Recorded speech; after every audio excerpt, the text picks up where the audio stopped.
All right, so I'm going to try to sort of summarize this so that you don't have to sit through a bunch of stuff that you've already seen. So endoscopic interbody fusion, main takeaways, you're not limited by traditional approach corridors. So it's not just a transforaminal approach. As Dr. Shen showed, you can do a PLIF. Dr. Mahan showed you can do a complete, like osteotomy, basically posteriorly, or as I tried to show and did poorly, a purely transforaminal approach.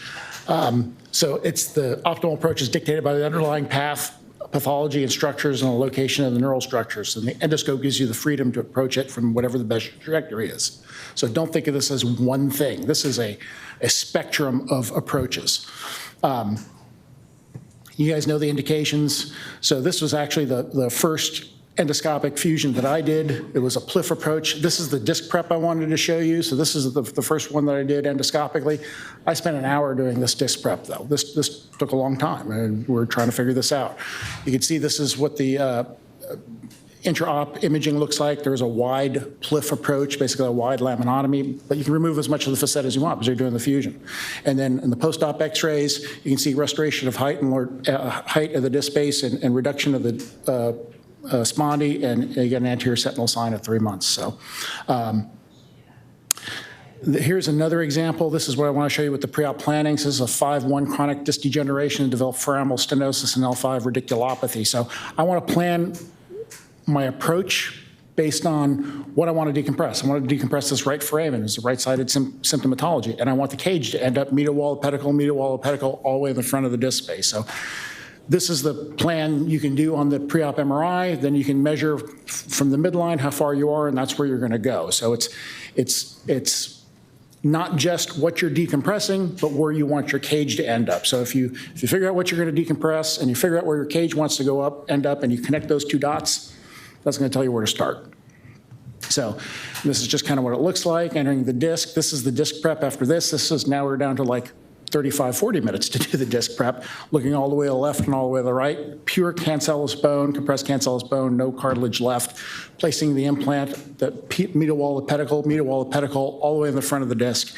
And then trying to minimize that invasiveness matrix, placing a different type of posterior instrumentation to stabilize this so you get a 360 fusion without having to do, again, maximizing that endoscopic benefit zone. And now you've got, instead of working to do a 1 centimeter incision and do your inner body and then place these giant screws and go, why did I bother doing all that? You've got something that's done awake, outpatient, 2 1 centimeter incisions and no disruption of the posterior paraspinous musculature. So just one more example of that to sort of sum it up. This is a patient that had a discitis at 3-4. We used the conforming implant so that you're not putting a square box into an irregular end plate, and it can fill that space nicely. And again, minimizing the instrumentation. So again, 2 tiny little incisions, outpatient, awake surgery. So again, you're not limited to a signal corridor. You're not solely dependent on indirect decompression. You can do the direct decompression if you're facile with the scope. That's the reason to learn endoscopic surgery. Your end plate prep under direct visualization with the endoscope is better than any other form of posterior approach for interbody fusion, which may yield a higher fusion rate than traditional TLIF or PLIF, because better end plate prep also means you're less likely to violate the end plate as you can see what you're doing. And this is going to help facilitate awake outpatient lumbar fusions with less morbidity and cost because, frankly, it hurts less. So this is the least invasive technique to perform an interbody fusion, period. And endoscopic interbody fusion is a procedure that will probably bring endoscopic spine surgery into the mainstream, and there's still significant room for innovation in this space. So thank you very much.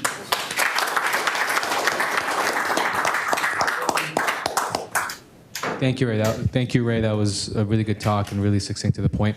I think before we go to the lab, I think we have an opportunity for questions for all of the faculty that just gave all talks. I'm sure that people have some questions. For the academic guys, has there been any time any pushback from the hospital groups for the admission when we're discharging them on an outpatient basis? Because apparently if it's not, they don't get admitted or whatever that may be, they get their DRGs go down or whatever that may be. I got a lot of steam for that when I was I've had that mentioned that you get more money if they stay overnight or something like that. Right. I've definitely had that mentioned. Anybody else get that? I had the opposite thing, so, during COVID, they didn't want anybody to admit it, and I had a case of 72-year-old lady with breathing spondy. She had 2 levels of problems. At the hospital told me probably the day before that we're canceling your surgery because this patient is being admitted. I tell them, how about if I can guarantee this patient won't be admitted? I did this level of fusion, the patient went from back to the head of the hospital called me and they said, please do more of this. I think what you're mentioning is if the procedure is booked as an outpatient procedure in the hospital, it is different billing versus it's booked as an inpatient. So I think it depends on how you book the surgery. But that's what I've been told by the hospital administrators. It also depends on who owns the facility, right? So if it's hospital-owned, you should get hospital payment. So if it's a hospital-owned ambulatory, it's not the same as a privately owned ambulatory surgery center, which those contracts usually don't pay the same for the facility code. So I'm clearly talking about hospitals by themselves. yeah, so my experience is more like Mo's, where it costs less. Like we're looking at the cost data right now for the outpatient minimally invasive TLIF versus inpatient open TLIFs, and it basically the cost savings is all boiled down to length of stay. So if you can send them home the same day, in Tennessee, it averages $2,300 a day to keep somebody in the hospital.